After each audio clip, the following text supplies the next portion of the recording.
Olá, queridos amigos. Hoje vou partilhar com vocês mais uns pensamentos que estão suportados em experiências que eu tive relativamente a me ter tornado um cuidador de um familiar meu, familiar direto, com a doença de Alzheimer, que é uma doença degenerativa, é uma doença do foro da demência e que é progressiva e fatal, em última análise, onde o portador da doença vai perdendo a cada momento em diferentes frequências, não é? Depende de pessoa para pessoa, isto é, a partir do momento em que é diagnosticado o Alzheimer, a medicação existente poderá ajudar a que a aceleração da doença seja mais reduzida. Por exemplo, no caso deste familiar meu, que se tratava do meu pai, ele foi um caso de grande longevidade na doença, porque a média de esperança de vida de um portador de Alzheimer, a partir do momento que possa ser diagnosticado, é sensivelmente 8 a 10 anos. É claro que a medicação tem ajudado muito a aumentar essa esperança de vida.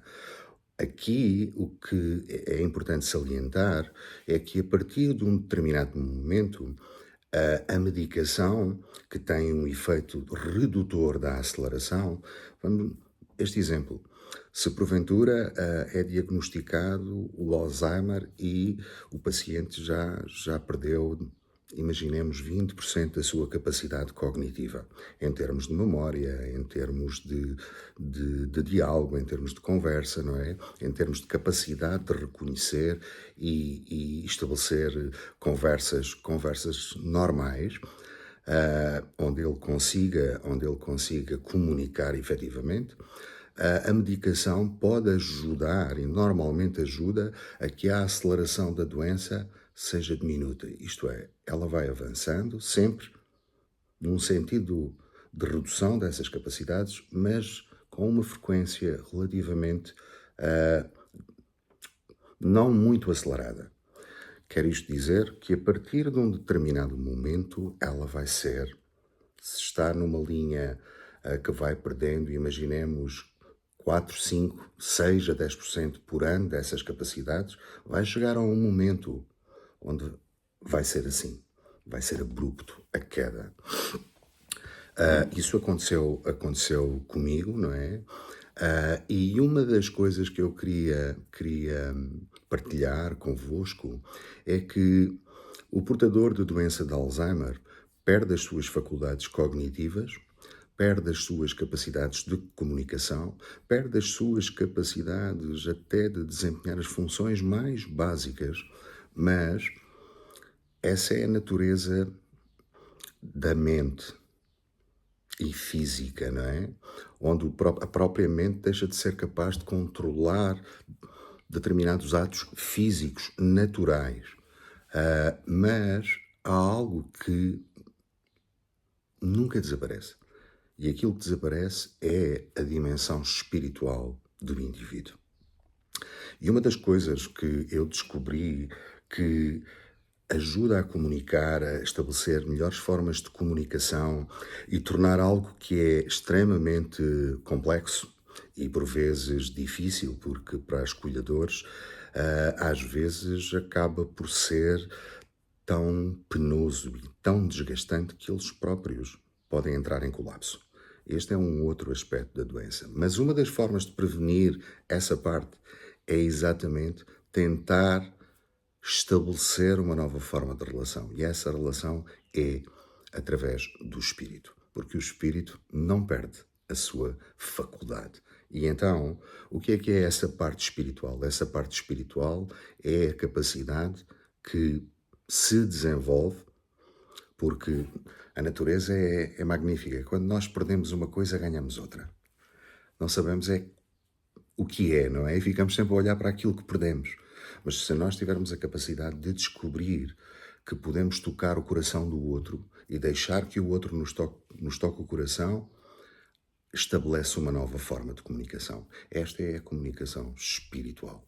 E uma das formas que eu descobri que isso é possível é através da arte. A arte, através da leitura, mas não do paciente. Ler para ele, entrar em conversas significativas com ele, independentemente dele não responder. Mas só o simples ato de nós estarmos a tentar comunicar, sem julgar e sem deixar que esses sentimentos nos afetam, toca o coração do outro. A música, o cantar, cada pessoa, cada indivíduo tem a sua forma de ser tocado no seu coração por qualquer expressão de arte. Porquê? Porque a arte é beleza. A arte é a manifestação do espírito, daquilo que está dentro de nós. É de energia, beleza. E eu posso vos dizer, e vou-vos dar alguns exemplos. Eu tinha criado algumas rotinas, o que é outra coisa muito importante para os cuidadores e para aqueles que são cuidados. Não perder as rotinas, manter rotinas que as pessoas tinham. Por exemplo, o meu pai gostava muito, e agora disse quem era a pessoa, era o meu pai gostava muito, todos os dias tinha por hábito ir ao café, tomar o seu cafezinho e ler o jornal. E então todos os dias, não importou o quanto de degenerescência tinha a doença, enquanto ele pôde locomover-se, enquanto eu o podia levar, todos os dias, nós íamos ao café, eu comprava o jornal e ele olhava para o jornal, lia as primeiras letras capitais e ficava por aí. Mas o facto de estar ali era importante. Era algo que o tocava. E no caminho nós cantávamos. Todos os dias, quando saíamos de casa, na viagem de carro, cantávamos. E isso tocava o coração. E então, a partir, posso-vos dizer, queridos amigos, que a minha relação de cuidador com o meu pai, que foi difícil no sentido que fez com que eu fosse obrigado a estabelecer prioridades, a esquecer-me de mim, porque tinha alguém que precisava de mim, não é? E isso obriga a sacrifícios, não é? Mas, e o que é um sacrifício? Um sacrifício é tornar sagrado. É abdicar de alguma coisa em nome de algo maior. E posso-vos dizer que essa experiência com o meu pai e desta tentativa de estabelecer um novo contacto espiritual fez com que no último momento, algumas horas antes, e isto já foi em período de Covid, em algumas horas antes dele falecer, ele despediu-se de mim e eu despedi-me dele. E nós sabíamos que tínhamos chegado ao fim de uma etapa. E foi maravilhoso, porque o sentimento que eu tive não foi o sentimento de perda, não foi um sentimento de frustração, de raiva ou de ressentimento ou de injustiça, não. Foi um sentimento de alegria e de contentamento, porque o meu pai despediu-se de mim feliz, com um sorriso, sabendo que tinha chegado a hora dele. Então, este contacto foi algo verdadeiramente extraordinário. E foi alcançado exatamente porque a minha relação com ele se estabeleceu em parâmetros diferentes. É claro que eu tinha as responsabilidades de cuidador, não é? Tinha que fazer uma série de sacrifícios para cuidar dele, com todos os atos obrigatórios que nós temos como cuidador, não é? Desde dar-lhe banho, vesti-lo, calçá-lo, fazer-lhe a barba, dar-lhe uma aparência que o fizesse sentir bem com ele mesmo, dar-lhe a alimentação a horas próprias e criar novas rotinas em que ele sentisse que havia uma comunicação. Então a arte foi um aspecto fantástico. A música, a leitura, o meu pai gostava sempre leu muito, e então eu escolhia sempre um livro como uma mensagem significativa, e na rotina que nós tínhamos, que era tomar um chá à tarde com os biscoitos, eu lia para ele. E deixem-me dizer-vos, queridos amigos, Foi extraordinário, extraordinário que a resposta que ele me dava.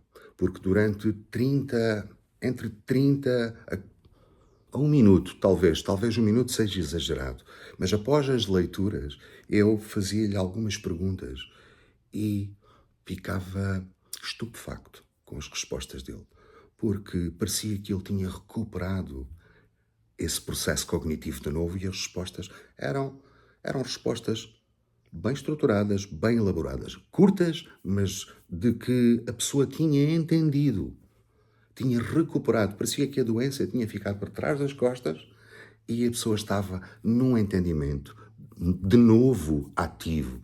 Foi maravilhoso. Então eu descobri que todas as formas e expressões de arte que tocam o espírito são fundamentais para o acompanhamento das pessoas portadoras de demência. Queridos amigos, queria apenas deixar este testemunho convosco e vou continuar a fazer vídeos e a apresentar-vos algumas atividades, algumas ações que eu fiz que me ajudaram a ultrapassar com sucesso. E sucesso porquê? Porque o meu pai partiu para a nova jornada da vida dele com um sentimento de felicidade. E eu também, porque o meu pai continua aqui comigo. Queridos amigos, muitos de nós são sujeitos a este tipo de contingências da vida, não é? Porque os filhos tornam-se pais e os pais tornam-se filhos. Faz parte do processo da vida, faz parte do processo de aceitação da vida. Queridos amigos, um grande abraço e até breve.